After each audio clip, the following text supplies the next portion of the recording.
Hello everyone, नमस्कार। मैं अमोल मानगरे आप सब लोगों का स्वागत करता हूँ अपने यूट्यूब चैनल में।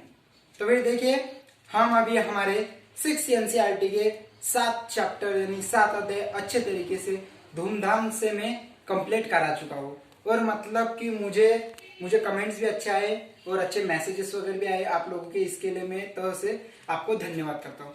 तो चलिए, आज हमारा पॉइंट है या आज हम कर रहे हैं हमारे अध्याय नंबर 8वें अध्याय का हम क्या कर रहे हैं आज हम उसका आरंभ करने वाले हैं। तो देखिए, 8वें अध्याय का नाम है अशोक व एक अनोखा सम्राट।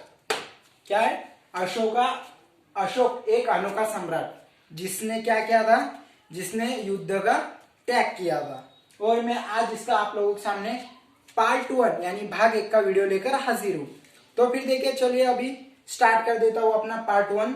तो देखिए, तो हमारे इस स्टार्टिंग में ही इस चैप्टर से, इस शीर्षक के नाम से हमें क्या बात समझ में आती है? सबसे पहले आपका ये पॉइंट में या ये जो कंफ्यूजन है ये कंफ्यूजन में दूर करना चाहूंगा।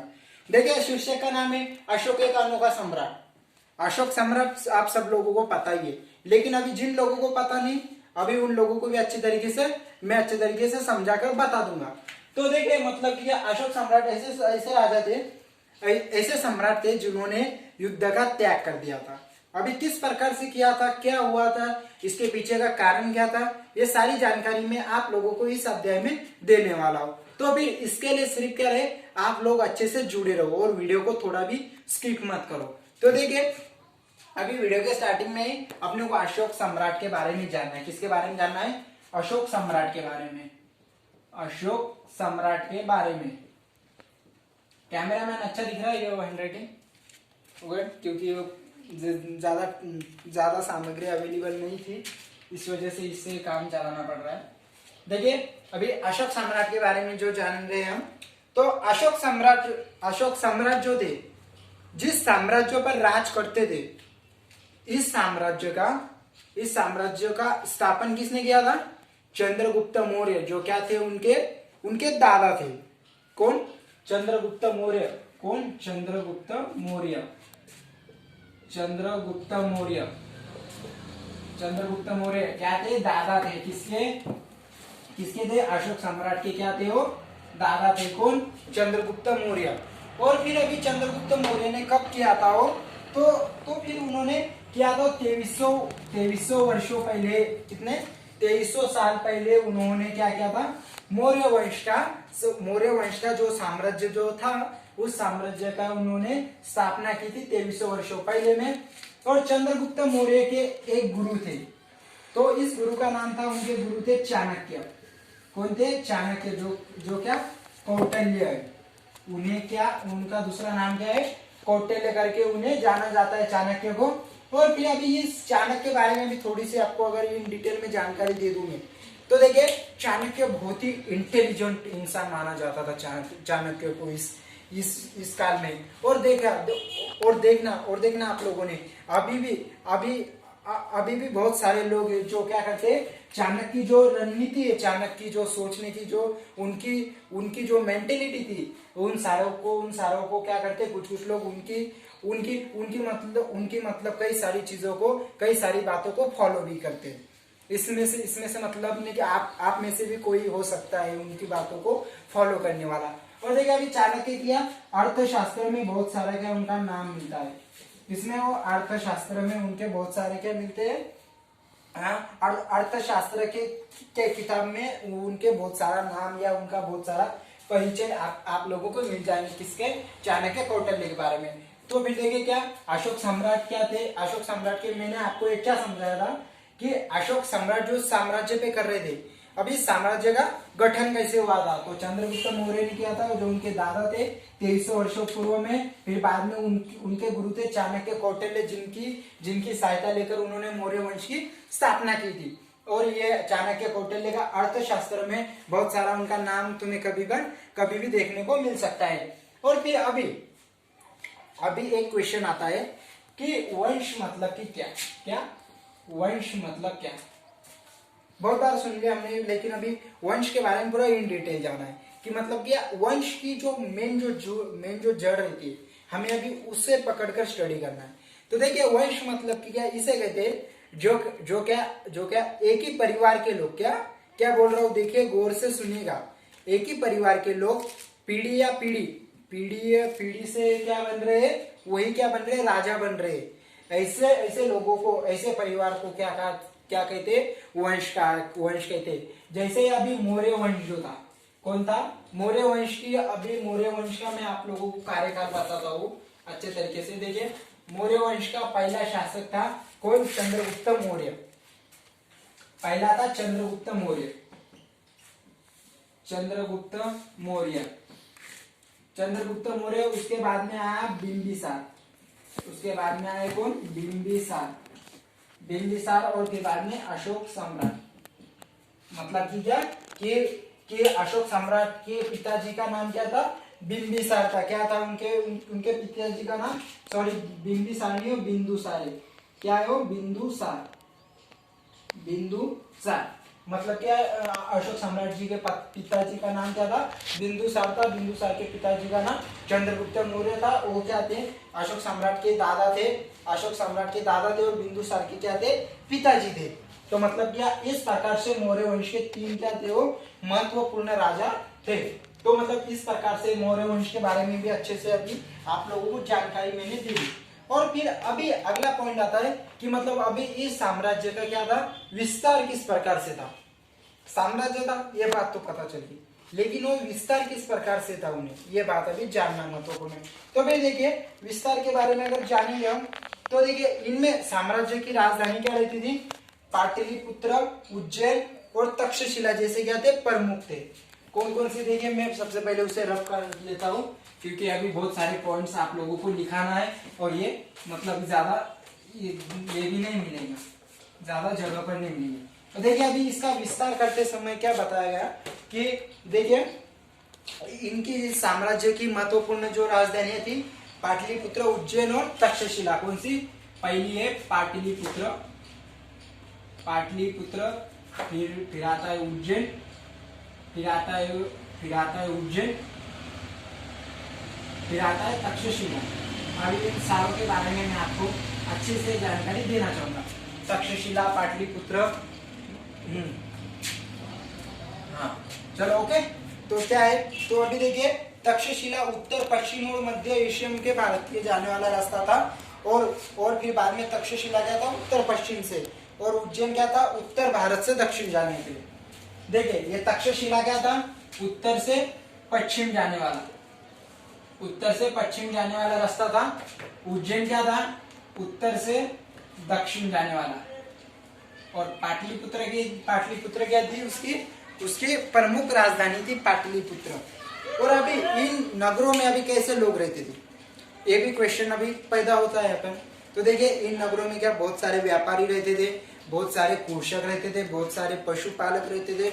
मतलब क्या, विभिन्न प्रकार के लोग रहते थे, विभिन्न प्रकार की भाषा बोलते थे, विभिन्न प्रकार के पोशाक करते थे, विभिन्न प्रकार के भोजन करते थे। मतलब कि क्या, सारी चीजों में हमें यहाँ पर क्या मिलती है, डिफरेंशिएटी देखने को, डिफरेंशियल पॉइंट उनमें हमें क्या देखने को मिलते हैं। और अभी फिर आता है कि अभी ये साम्राज्य तो था, इसका विस्तार भी अभी अच्छे तरीके से हमने जान लिया, लेकिन अभी इसका प्रशासन किस प्रकार से चलता था। और फिर अभी सबसे महत्वपूर्ण बात आती है कि मतलब कि क्या, मतलब अभी हम बहुत सारी चीजों को क्या कर लेते, बना लेते हैं। ऐसे अगर आप आईएएस अगर बन जाते हो तो, बट लेकिन आईएएस बनने के बाद आपको प्रशासन आप किस प्रकार से चलाएंगे, ये बात भी मोस्ट इम्पोर्टेंट होती है। नहीं तो कैसा है कि मतलब सिर्फ आईएएस बन जाना और क्या करना, इन सारी चीजों की मतलब जानकारी ही नहीं रही, और ऐसा तो मतलब होता ही नहीं है कभी। तो मतलब क्या है कि हमें आईएएस भी बनना है, तो मतलब कहने का ये उद्देश्य दे रहा हूँ आपको कि देश की सेवा के लिए आईएएस बनना है। खुद के सोच के लिए कभी आईएएस के बारे में मत सोचो, क्या सोचो कि मुझे क्या करना है, देश और समाज को सुधारना है। तभी आप लोगों का ये टारगेट अच्छे तरीके से आप अचीव कर पाएंगे, और आपकी सोचने की जो मेंटेलिटी, आपकी जो थिंकिंग है, वो भी अच्छे तरीके से आगे डेवलप करती रहेगी। और अभी ये साम्राज्य का प्रशासन हम देख रहे हैं। अभी साम्राज्य का क्या देखना है हमें, प्रशासन देखना है। क्या देखना है, प्रशासन। अभी ये प्रशासन किस प्रकार से चलाते थे। तो फिर देखिए प्रशासन, अभी वो प्रशासन चलाना बहुत ही महत्वपूर्ण बात होती है। किसी भी चीजों का क्या चाहिए, प्रशासन अच्छे तरीके से चाहिए। पाटलिपुत्र और उसके आसपास के जो भी कुछ क्षेत्र थे कि मतलब कि अभी जो महत्वपूर्ण जो राजधानी थी पाटलिपुत्र पे क्या रहता था, सीधा नियंत्रण रहता था। पाटलिपुत्र और जैसे कुछ क्या है, जैसे कुछ महत्वपूर्ण नगर थे, इसमें क्या था, सम्राट का क्या था, सीधा नियंत्रण रहता था। सम्राट का क्या था, सीधा डायरेक्टली उनका क्या नियंत्रण में रहता था। मतलब राजधानी या ऐसी जगहों पर क्या रहता था, अशोक सम्राट जी या जो भी राजा रहते थे वो रहा करते थे। और फिर बाद में आगे इसका मतलब ये हुआ कि इस गांव में क्या थे, पशुपालक भी थे, ये थे। तो मैंने आप लोगों को ये बात पहले ही बताई थी कि मतलब कौन कौन थे, किस प्रकार से व्यापारी थे, किस प्रकार से उनका खाने का था, वो मैंने आप लोगों को सारा पहले ही अच्छे तरीके से कंप्लीट करा चुका हूँ। और अभी इसमें क्या था, और अभी इन अधिकारियों की नियुक्ति करता था। और अभी ये जो सम्राट रहता था, सम्राट अभी कुछ ऐसे अधिकारियों की नियुक्ति करता था जो अधिकारी क्या करते थे, समाज में जाकर या उनके राज्य में जाकर क्या चल रहा है राज्य में, इन सारी बातों की क्या करते थे, इन सारी बातों की जानकारी रखते थे। और अगर राजा के आदेशों का कोई पर्सन या कोई लोग क्या करते, उल्लंघन अगर करते, राजा की अगर कोई बात नहीं मानते, तो फिर यह अधिकारी क्या करते थे, यह अधिकारी उन लोगों को सजा भी दिया करते थे। और फिर बाद में अगली और एक पॉइंट आता है, अगला पॉइंट आता है संदेशवाहक भी एक था। संदेशवाहक मतलब कि क्या, ऐसा इंसान जिसका काम क्या था कि मतलब कि राजा के अभी जो भी सारे जो अधिकारी है, ये अधिकारी किस प्रकार से काम करते हैं, इन सारी चीजों को ध्यान रखने का काम किसका रहता था, संदेशवाहक का होता था। और फिर इस संदेशवाहक को दूसरा शब्द भी हम इस्तेमाल कर सकते हैं, जैसे कि हम उसे जासूस भी कह सकते हैं। मतलब क्या, राजा का जासूस जो क्या करता था, अधिकारी किस प्रकार से काम करते हैं, उनकी अधिकारियों की गलती क्या हो रही है, अधिकारी मतलब कि क्या ईमानदारी से काम कर रहे या नहीं कर रहे, उन सारी चीजों की रिपोर्ट किसे देता था, राजा को आकर देता था। और फिर बाद में इसके बाद में सम्राट जो रहता था, सम्राट क्या था, डायरेक्टली पूरे परिवार में या फिर अपने पूरी जनता में क्या करता था, अपना साम्राज्य का अच्छे तरीके से प्रशासन चलाता था। और फिर अभी देखिए इन साम्राज्य में क्या मतलब ऐसा नहीं, क्या एक ही राजधानी नहीं थी, बहुत सारी चीजें आती थी, बहुत सारे गांव थे, बहुत सारे कस्बे थे। तो फिर मतलब अभी सम्राट ने मतलब ऐसा कर दिया था कि अगर कोई भी जितने भी कुछ मतलब या प्रमुख गांव है, शहर है, या जितने कुछ उनकी राजधानियां हैं, उनके ऊपर हर राजकुमार को क्या राज्यपाल कहकर घोषित कर दिया था। राज्यपाल मतलब क्या, गवर्नर कहकर, क्या कहकर, गवर्नर कहकर। गवर्नर का मीनिंग होता है राज्यपाल, क्या होता है, राज्यपाल कहकर क्या कर दिया था, घोषित कर दिया था कि मतलब कि क्या हर कस्बे में क्या गवर्नर या राज्यपाल क्या करेंगे, मतलब जो क्या थे पहले से ही राजकुमार थे, वो क्या करेंगे, अपना प्रशासन अच्छे तरीके से चलाएंगे, जिसकी वजह से क्या राजा का साम्राज्य भी क्या रहेगा, सुरक्षित में रहेगा, सारा नियंत्रण रहेगा।